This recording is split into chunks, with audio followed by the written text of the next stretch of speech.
I was just listening to the broadcast today, and as a woman of colour, I believe that Diane Abbott should be reinstated. She's been a lifelong anti-racism campaigner, and she's opposed many of the wars which have made Labour unpopular over the years.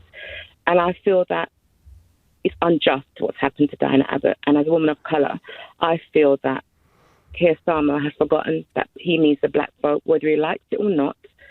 And I believe that Diane Abbott has been hanged out to dry. I believe that it's just unjust.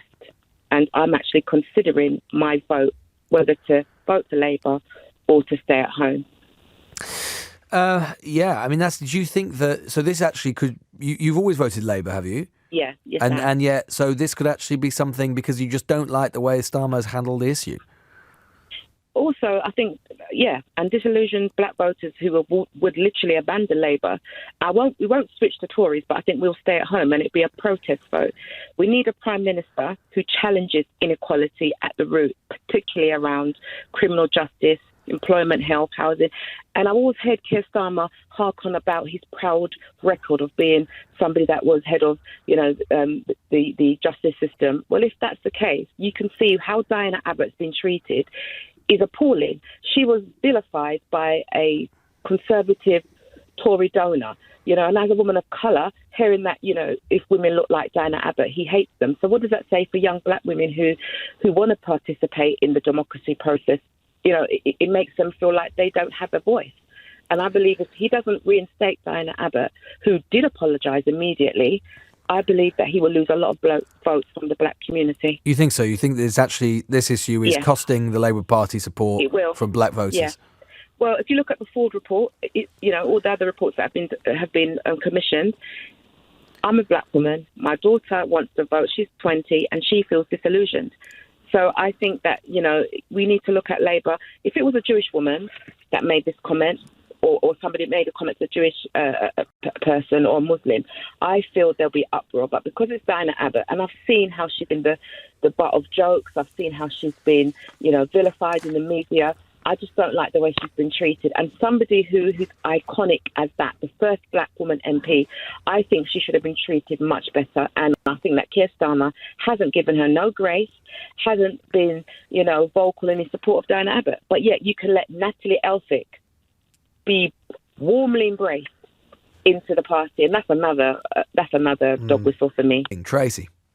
Hello. Good morning. What do you think about the Abbott issue? Good morning. Good morning. I'm really annoyed about this. And, I heard somebody come on the radio talking about the black vote. I am a black woman, and I will definitely be voting for Keir Starmer. He has put the party in a place where I can vote for the party and not have to put up with another 5 years of this Tory bunch that have absolutely destroyed the country. Like I said, I am a black woman, and I'll tell you this, all this talk about, the black vote, I'm not somebody who's part of a black vote. I'm a person, I've got bills to pay, and I can't afford to have this silly ideological nonsense that some of these, the faction of this Labour, left, always bring up and put everybody else down. So we all have to suffer because of their silly ideology. They need to go away and find their own silly party. Diane Abbott, she is toxic. She has said things about white people. She's said things about Jewish people, and she expects to get away with it. I know that she has suffered a heck of a lot of racism and sexism, but it does not give her the right to say things about other people either. But she has apologised, Tracey. She did apologise straight away for the letter. She's apologised, but she's got a track record, Lewis. It's not a one-off. And people who are trying to pretend it's just about this are clearly living in cloud cuckoo land. We all know that she's come out with lots of things over time. But I suppose the argument, Tracey, is that there have been examples. The argument put forward by the left is that there are examples of Labour MPs from the more moderate wing of the party, not from the left, who have said things that are worse than Abbott and yet have not been treated as harshly. And then, therefore, that's just unfair, isn't it? I'll say it again. She's got a track record. Slipping up once, that's fine, yes. But when she's got a track record like hers, I don't think they should be given a chance after chance. I don't even know why she wants to be in the Labour Party, because all she spends her time doing is trashing it. All right. I want a party that I can vote for. I'm not interested in voting for the Tories. I'm not interested in having 5 years more of the Tories. I want a party that I can vote for. I'm so glad you're discussing the Diane Abbott thing. I think it stinks like a rotten fish, frankly. I'm over 80, so I've seen a lot of politics. And my opinion of Diane Abbott and Jeremy Corbyn, for that matter, goes back decades. I don't think what Diane Abbott was claimed to have said was that wrong, to say that black people get more abuse than a Jew would, because you wouldn't know who's Jewish walking up the street, but you know who's black, don't you? So I'm not offended by what she said, but I think the time it's taken and the amount of times that Starmer and others have said, oh, it's the process, my heart sinks. Well, I mean, the thing is, Cathy, I mean, there were people who were definitely offended by what she said. I can see what you're saying, that what she was trying to say, but she herself accepted that she expressed it wrongly and apologised. And I suppose you might say that's the key point. She did apologise and show contrition straight away. Well, she had to, didn't she? Well, I mean, I suppose, Didn't she? I mean, look how Starmer's behaved towards Corbyn. I mean, Corbyn is not anti-Semitic. He's spoken up for the Palestinians, and the same happens to anyone who speaks for the Palestinians until this recent thing, this horrific war now. Anyone who spoke up for Palestinians was considered anti-Semitic.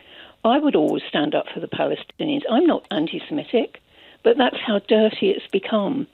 And I don't trust Starmer anymore. I've been a lifelong Labour voter, but not anymore. I'm not voting for him. So who are you going to vote for, Cathy? I don't know. I think Lib Dems have done quite well down here. They took the Tories out, which pleased me no end a couple of years ago. Really big victory. Or I might even vote Green. He's not having my vote because I don't trust him. I don't think he's got integrity. Right. He's fairly decent overall. He's got more integrity than Sunak. Who hasn't, but no, I think it stinks. And just as an aside, I joined the Labour Party back to get Jeremy Corbyn in. That's how strongly I wanted that man with his decent values in. I've never joined a party before or since. And there's a lot of people like me, but we daren't say, because we'll be considered anti-Semitic just to say we support him.